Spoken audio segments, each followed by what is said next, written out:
Muy buenos días, muy buenas tardes o muy buenas noches, estimado oyente, según sea la hora y el lugar donde te encuentres. Les saluda y habla nuevamente Nikos Ricoy desde el Ministerio Tinajas, llenando a cada uno con el agua de la palabra.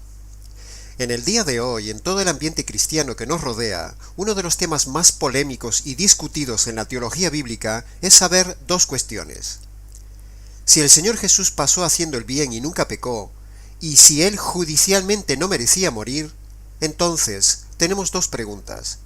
¿Por qué tuvo que morir? ¿Y quién fue el que lo mató? Podría dar las respuestas ya, de forma concreta, pero quiero que antes vea el contexto y las razones que argumentamos para dar al final del videomensaje las dos respuestas. No es que uno quiera generar expectativa hasta el final, sino que antes de contestar estas dos preguntas, que son el lema de nuestro videomensaje, vamos a dar un par de puntos y 8 argumentos. Punto número 1. Cuando hablamos del término compuesto Jesucristo, estamos hablando de dos naturalezas a la vez en un sujeto, es decir, una naturaleza humana perfecta, llamada Jesús, y una naturaleza divina, Dios el Hijo, viviendo dentro de ese cuerpo perfecto. Así como en el Antiguo Testamento Dios habitaba en un arca, ahora en el Nuevo Testamento, en ese arca móvil llamado Jesús, habitaba el Hijo de Dios, es decir, una de las personas de la divinidad, el cual es totalmente divino en toda su esencia plena. Como decía Pablo en Colosenses capítulo 2, en él habita corporalmente toda la plenitud de la divinidad. Necesitamos aclarar esto en primer lugar para que se vea de forma pública lo que creemos teológicamente y en segundo lugar porque es necesario decir esto para saber lo que sucedió en la cruz. En la cruz había un hombre y dentro de ese hombre estaba una de las personas de Dios, el Hijo. Dicho básicamente esto, continuemos el viaje argumental hacia las respuestas de nuestra pregunta de hoy. ¿Por qué tenía que morir Jesús? ¿Y quién mató al Señor Jesucristo? Pero antes nos falta aclarar el segundo punto. Punto número 2. La Biblia dice y nos enseña muchas veces de forma inferencial las doctrinas que en ella hay, es decir, de forma deductiva o de forma indirecta. Por ejemplo, el caso más claro de esto es el tema de la pluralidad de Dios y el tema de la Trinidad de Dios, donde no se enseña de forma directa, sino de forma indirecta, es decir, de forma inferencial. Y así podríamos seguir con muchos temas de doctrina que se deducen solo por la ley hermenéutica de la inferencia, que nos enseña las verdades de la doctrina de forma indirecta. Jamás en la Biblia se dice claramente la Trinidad, sino que se infiere claramente. Jamás en la Biblia se dice claramente que Dios es plural y trino, sino que se infiere claramente que es plural y es trino. La ley hermenéutica de la inferencia es una importantísima ley universal de interpretación de cualquier tipo de textos, sean jurídicos, literarios o bíblicos.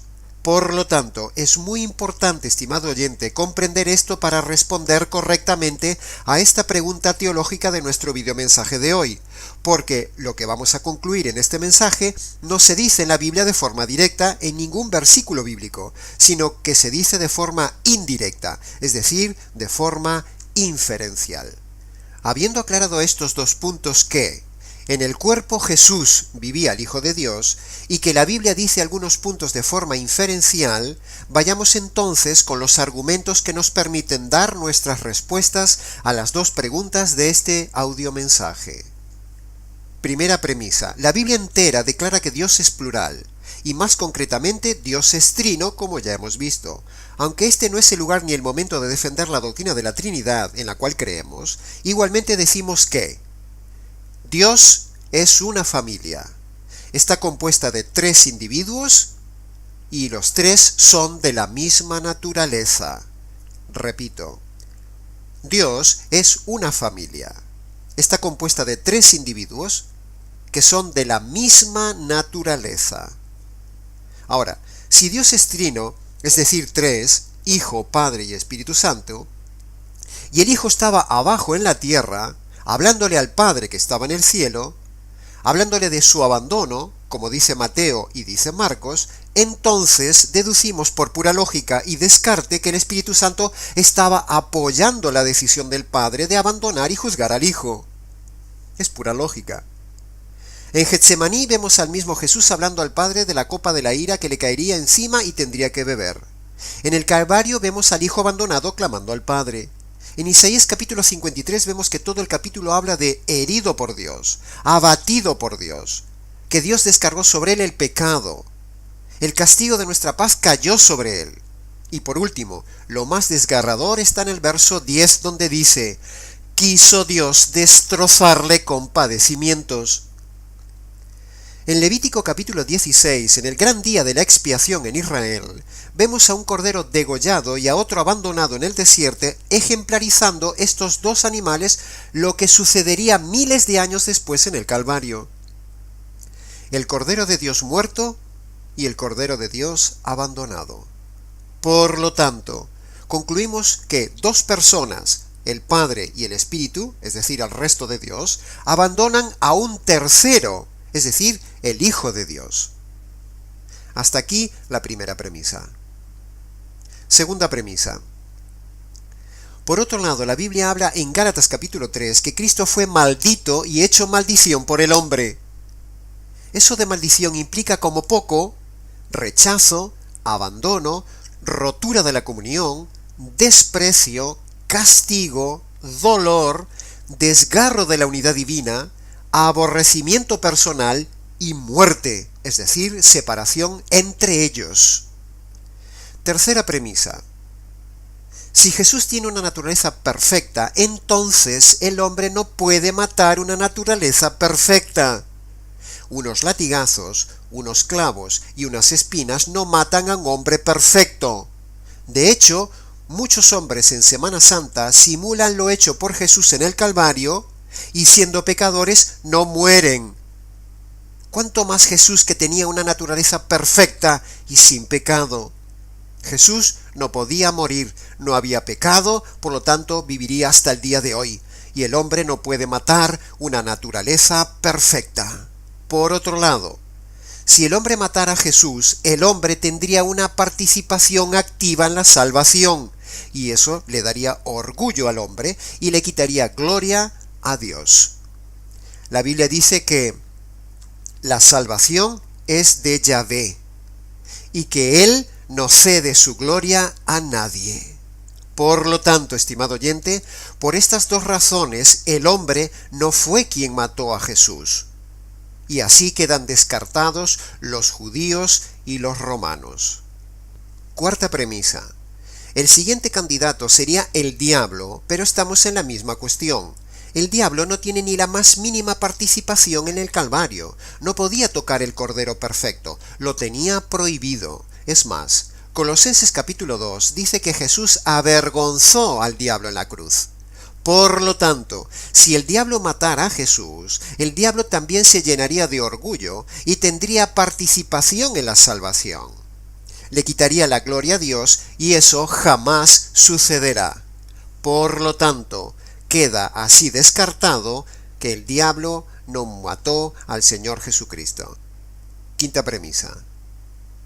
Pensemos también esto. El cordero en el Antiguo Testamento solo podía ser sacrificado, matado y ejecutado por el sacerdote en estado puro. Por lo tanto, ni judíos ni romanos ni el diablo pudieron matar a Jesús, porque todos eran impuros. Así que por pura deducción lógica y entendimiento teológico del sacrificio del Cordero del Antiguo Testamento, el único que pudo ejecutar y matar a Jesús fue el Padre en complicidad con el Espíritu Santo, el cual apoyaba dicho sacrificio, ya que Dios es trino. Sexta premisa. Por otro lado, tenemos también el apoyo de la tipificación de este sacrificio del Padre matando al Hijo en el caso de Abraham con Isaac. Isaac era el hijo de la promesa, igual que Jesucristo. Isaac era inocente, no había hecho nada para merecer la muerte, igual que Jesucristo. Y continuando con la similitud, Abraham, representando a Dios el Padre, iba a sacrificar en el altar a Isaac. lo iba literalmente a matar. Es muy clara, estimado oyente, la enseñanza de esa historia. Toda esta historia del sacrificio de Abraham con Isaac tipificaba, ejemplificaba y anunciaba, profetizaba lo que sucedería varios siglos después en el Calvario. Así que Jesús, el hijo de la promesa, como Isaac, inocente como Isaac, fue sacrificado por el Padre. Contundente e irrefutable. Séptima premisa. Tampoco debemos olvidar que el mismo Jesús en Mateo capítulo 25, versículo 41, declara esto: «Apártate de mí, maldito». Esto es lo que dice a todo hombre que no se ha convertido, y esa maldición es precisamente la maldición y rechazo, apartamiento y separación, abandono y castigo que le cayó a Jesús en sustitución del hombre no convertido. Maldición que se ve claramente dicha en Gálatas capítulo 3. Por lo tanto, es irrefutable que Jesús fue hecho maldición en sustitución del hombre, y al decir maldición, eso implica abandono, rechazo, separación, juzgamiento, castigo, aborrecimiento personal y similares. Los sentimentales del Evangelio romántico, los que no creen que Jesús fue abandonado, castigado y matado por Dios, no son capaces de asimilar estas premisas contundentes. El que castigó y mató en la crucifixión al Hijo fue el Padre en unión y complicidad con el Espíritu Santo. Repito, el que castigó y mató en la crucifixión al Hijo fue el Padre en unión y complicidad con el Espíritu Santo. Octava premisa.